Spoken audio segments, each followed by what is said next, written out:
What's up, fam? It's Tanya Talk with Tanya J Miller LLC. You guys know we do life, we do leadership, we do it unapologetically on purpose. That means every day.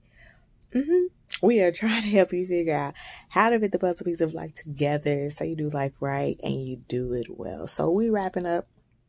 We have been talking about just Tanya over here doing her dissecting on the Man in the High Castle series that just ended.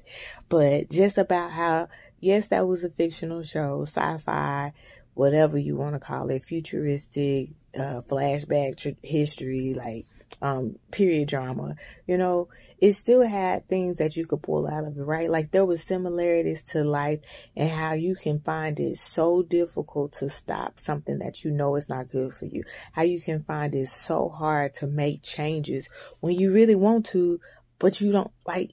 You don't know how, like you don't have it in you, the willpower, the self-control, the mindset, the determination, the support system, come on somebody, to really help you to do it right and do it well.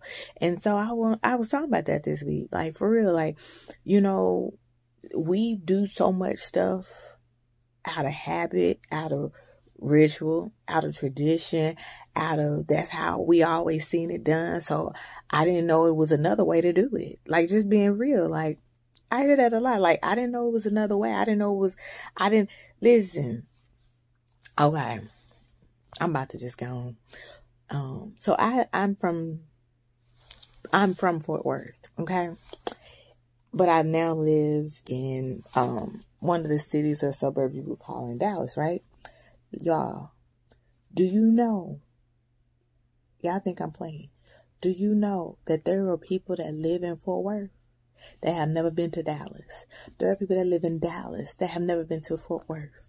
Hear me. Y'all think I'm playing. Y'all, I'm not. I promise you, I'm not.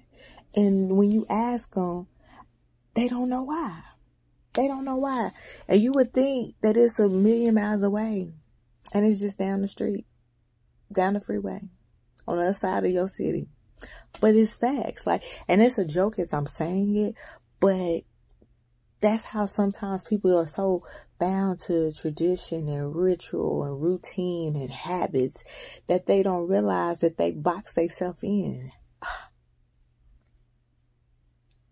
They box themselves in and they have literally isolated them into only seeing what's in front of them when there's a whole wide world out there, right?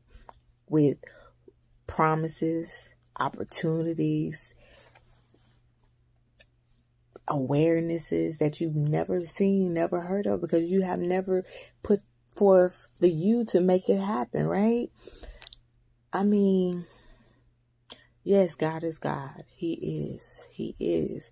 But it also requires you to do something too. And I'm not saying you making it happen, but I'm saying you being available, you being flexible, you being open, right? Like seriously, that's the beginning of change. Available, open, flexible. That is the beginning of what change looks like. That is the beginning of you seeing that. No, that is the beginning of you knowing that you want to see more. That is the beginning of you knowing you want to see more. And so because of that, you're able to realize that I know I've seen this life. I know I've been exposed to this life. I know I've had this life. I know I've been told about this life. But I also know that there is more. And I'm willing to step out with faith and be willing, open, and flexible to change. Because sometimes what I don't know does hurt me. Sometimes what I've never seen does keep me from having more and being able to see, have, do more. Sometimes not knowing what you don't know and haven't met who you should meet block you from stuff too, right? And so I'm saying this is not just for 2020. This is not just for wrapping up 2019. This is about the rest of your life. you have to start looking at the things that you are finding difficult to stop and difficult to change, and ask yourself, is this killing me? Is this killing me softly? Is this hurting me? Is this harming me? Is this hindering me? Is it helping me? Because if it is, you got to do something different. You got to do it. And the only way you do it is you want it, and you make and you say help. You know what I'm saying? Like, you have to, because that's how things shift. That's how things change. That's how God comes in the middle, and when you say give your yes, he said, okay, I've been waiting on your yes. You know what I'm saying? Like, you have to be the one. So if you can do as much as you want with your vision board party, you can do as much as you want with your goals, you can do as much as you want. But if that mind ain't right and ready to change, if that mind ain't right and ready to stop what ain't helping it and what's harming and hindering and not making you better, we're going to be right back here next year. We're going to be right back here. So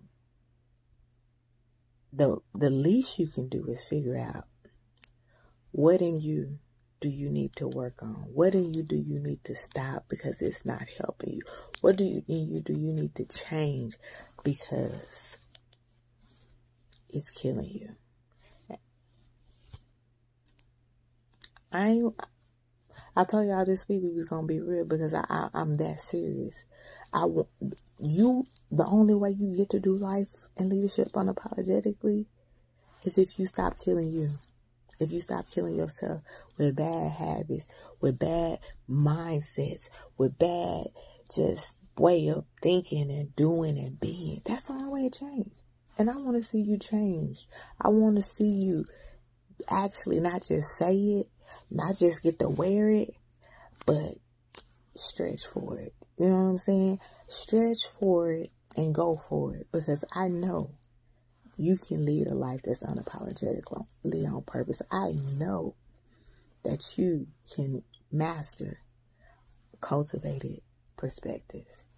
Peace, y'all.